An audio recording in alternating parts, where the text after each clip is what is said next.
Throughout the ever-expanding world of anime shonen, there has been one franchise that I feel the general populace has discarded and forgotten about for quite some time, and on some occasions, it's the butt of the joke: Digimon.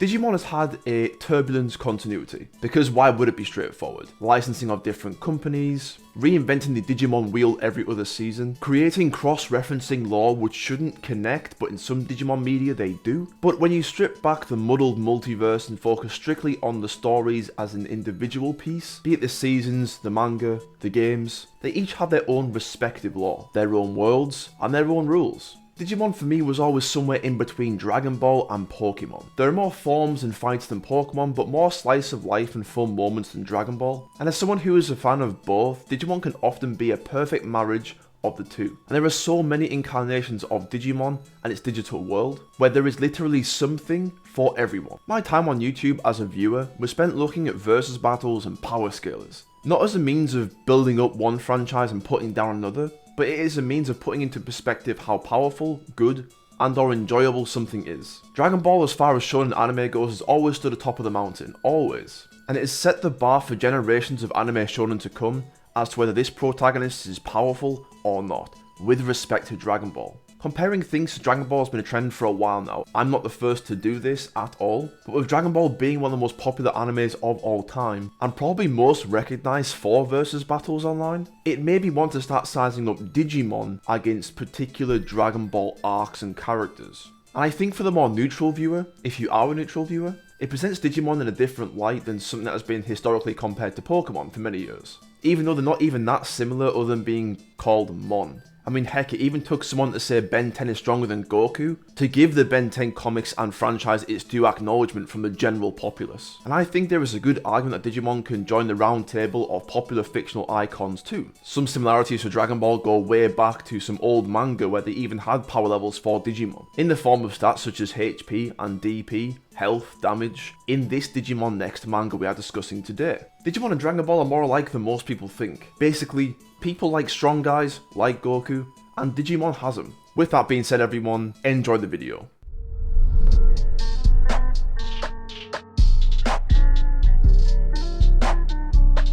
But as a disclaimer, I will not be giving any new groundbreaking information on Dragon Ball. I'm simply adding this element in to add more clarity to the point of the video. I feel like it gets the point across better using Dragon Ball as a metric for power. And I think it will really help us explore these two particular Digimon from the Digimon NEXT manga in more detail. Their names are Victory Greymon and Zeed Garurumon. And for those who are unaware of the manga and Digimon in general, you might be thinking, they look like War Greymon and Metal Garurumon from the 1999 Digimon Adventure series. This is true, and their designs are based on those Digimon. However, as stated previously in the video, Digimon has gone through several incarnations over the years, 20 years in fact. In this case, the Digimon Agumon and Galmon with their partners Tsurugi and Yu battled to save both the real world and the digital world, and they came out with Victory Greymon and Zeed Garurumon. Whereas in the 1999 Digimon Adventure TV show, which bolsters entirely different lore, main characters Taichi and Yamato come out with War Greymon and Metal Garurumon. That's just how it goes. I will start this video by explaining the context behind Victory Greymon and Zeed Garurumon, why their strength has been extrapolated to such ridiculous levels, and I will also give you a long list of their performed feats.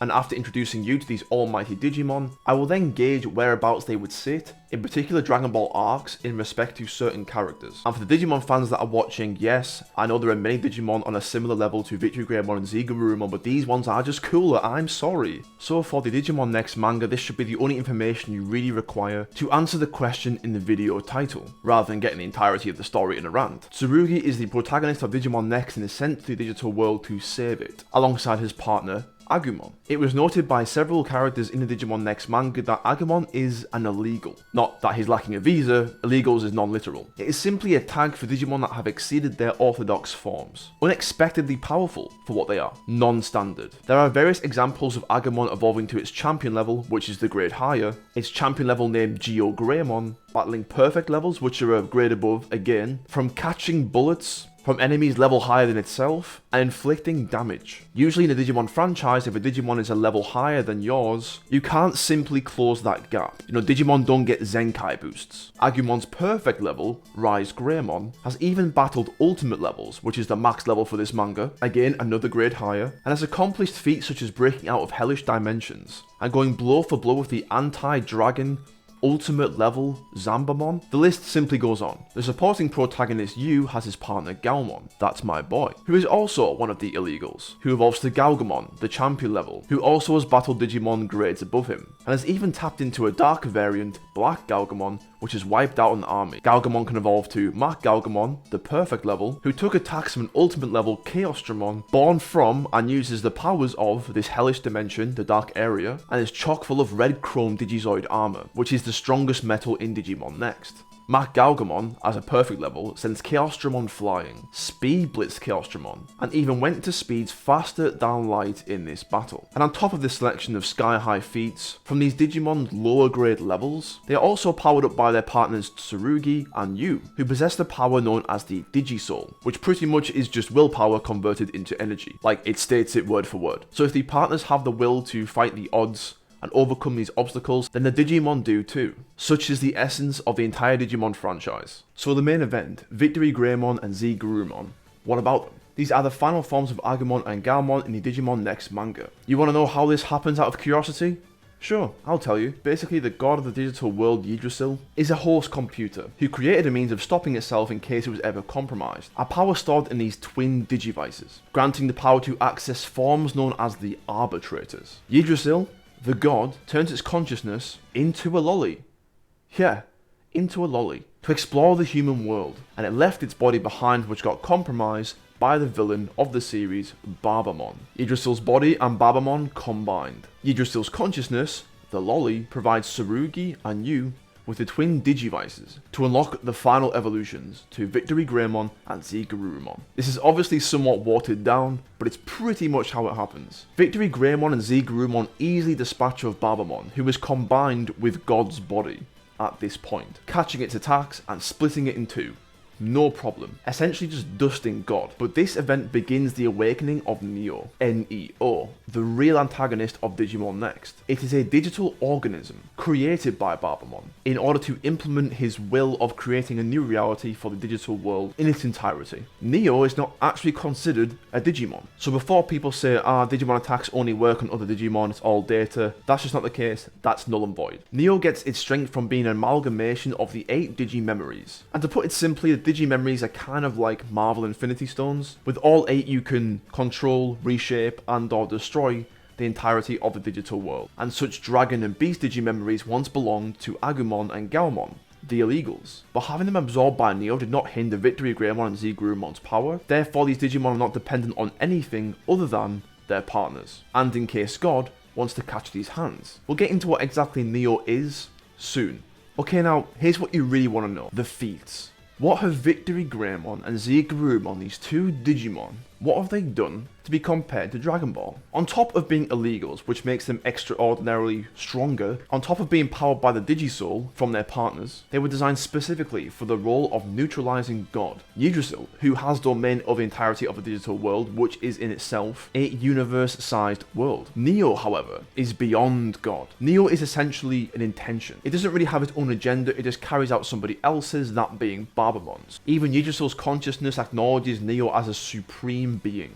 A being that is the future itself, who can decide that no life will exist in the future anywhere. A being that surpasses evolution and cannot be compared to Digimon. Neo's narrative suggests that it is akin to the flow of time itself. It is unstoppable. And to be fair, you would believe it, after I tell you some of the things that it's done and capable of. Breaking down barriers between dimensions casually in mid-conversation, destroying the universe, separating high metaphysical concepts such as space and time from one another. Victory Greymon and Zeed Garurumon go toe-to-toe with Neo, over a handful of skirmishes, tanking universe-destroying attacks and knockdowns. So at the very least, these Digimon, the Arbitrators, coupled with their partners Digisoul, are at least universe level.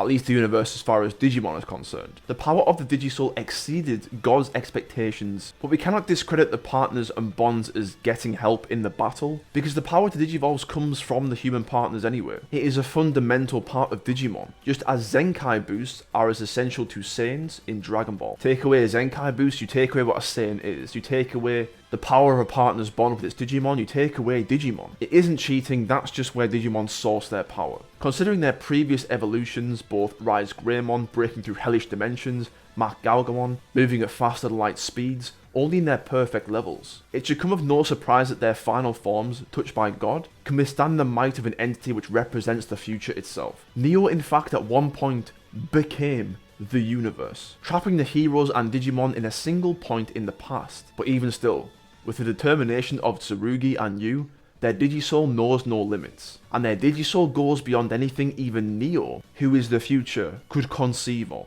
Depending on how literally we interpret Neo as being the future, and what it means to withstand the future, surpassing the knowledge of the future, but undoubtedly as far as Neo goes, nigh omnipotence in Digimon NEXT. Furthermore, when Neo destroyed the universe, this included the real world, of which had already started to collapse on top of the digital world. And if you go back to a line in the earlier chapters of Digimon NEXT, the digital world, which is a universe, as it was stated, is also stored within the digital space known as the network. For the network to store the digital world, a universe, it must also be greater than the size of that universe. But Neo wiped out everything, which would include the network and the real world, as they are themselves extensions of the digital world. We could even postulate that the dark area, a hellish dimension, is also a universe-sized dimension which serves as an afterlife for Digimon that have been judged and don't deserve to be resurrected as Digi-Eggs. So you have a universe, the network, storing a universe, the digital world, storing a universe, the dark area. It isn't specifically stated that the dark area is a universe, but we'll touch on that later on. Even if we lowball Neo and say only the Earth was destroyed as the real world, and not our entire universe,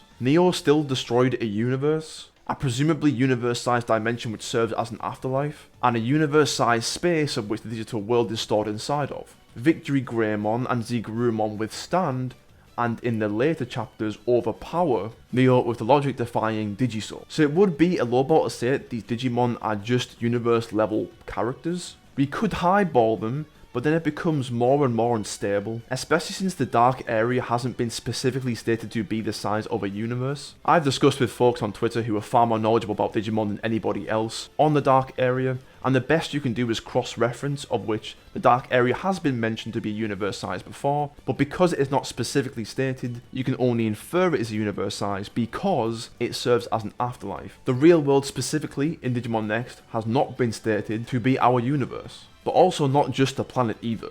But if you consider that at many points in the manga they have compared the real world to the digital world, when Neo destroys the digital world he destroys the universe, so we can kind of infer that by the real world they mean our universe. It is my personal opinion that the writer's intention was supposed to be Neo destroys everything, and that nothing is left behind. Victory Greymon and Zeed Garurumon undebatably overpower a nigh omnipotent being, move at far faster than light speeds, moving around in the Neoverse. So at the very minimum, Neo separates space-time and pops to universe-sized worlds just like that. Victory Greymon and Zeed Garurumon outmaneuver and overpower Neo at certain points. Those are the non-negotiables, everything else is debatable. And now for Dragon Ball. Where do you start with Dragon Ball? Look, I'm not a specialist in this field, I am a long-time fan, and there are many more YouTubers who are much more clued up on Dragon Ball than I am. Seth the Programmer, Chuck. But even surface level Dragon Ball fans know enough about Goku and Vegeta and how this franchise works to know that as sagas of Dragon Ball continue, the ceilings of power are shattered with every arc. From before even Goku arrived on Earth, Frieza was blowing up planets with his finger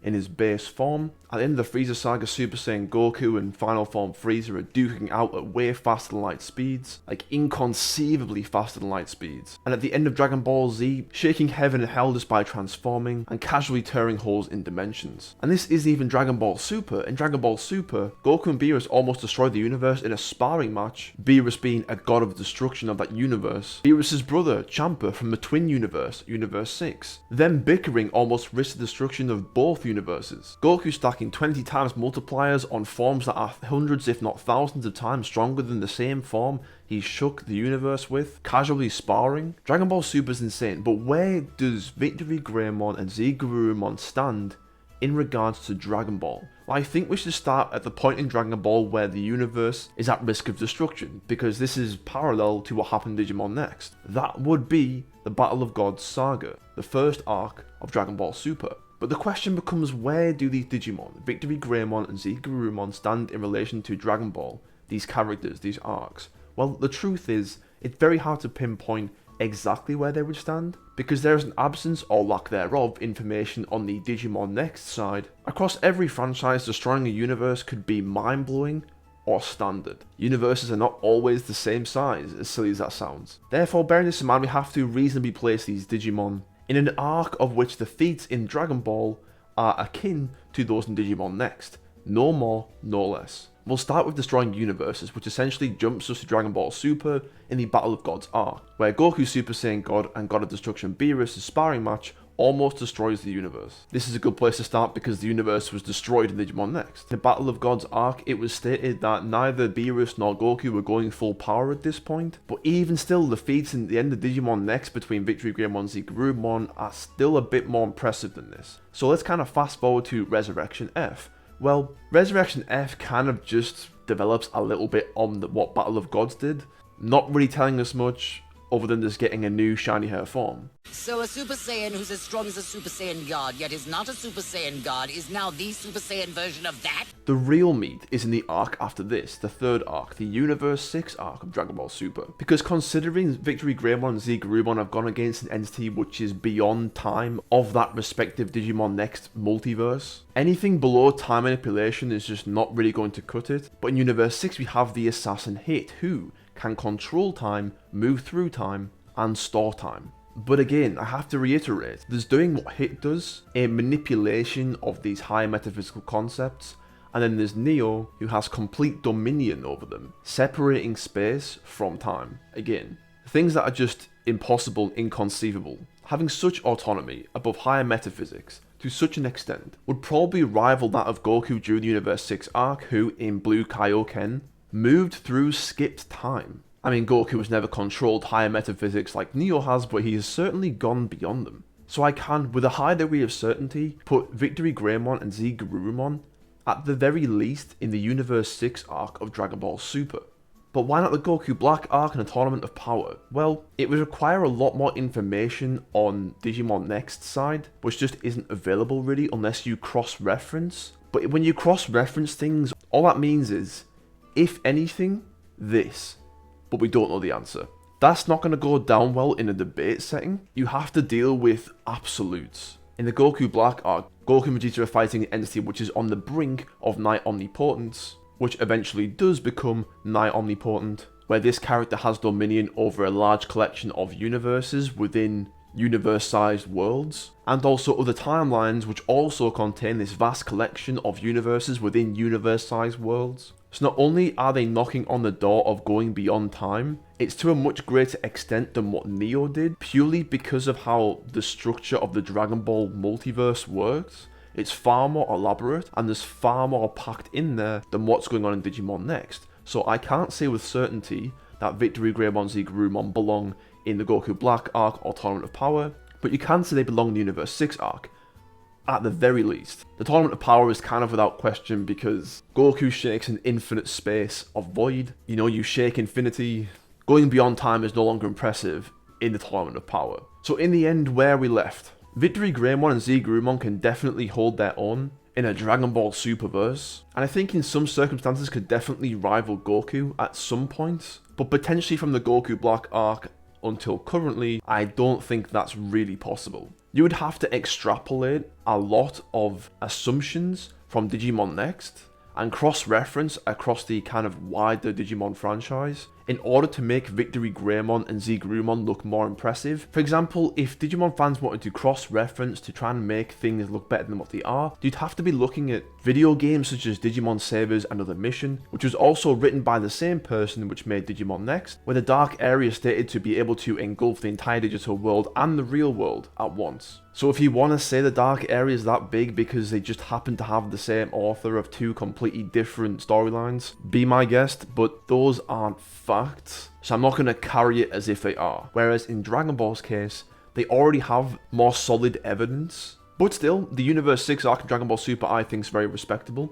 But what's the point of all this based? Well, people like strong guys. Digimon's got them. Victory Greymon, Zeed Garurumon are an identifiable type of Digimon that people could probably get into because they look like War Greymon and Metal Garurumon. Overall, the point in this video was kind of a bit of fun to compare muscles between Digimon and Dragon Ball, and hopefully bring more attention to Digimon. But everyone, this does conclude my video today. Thank you so much for watching. Please like, comment and subscribe if you appreciate this content. I went quite far out of my way to make this. It's obviously a very long video. I consulted a few people in getting my facts right. A lot of hard work went into this, so please show your love in any way that you can. If you made it this far, which I hope you did, I really appreciate your time.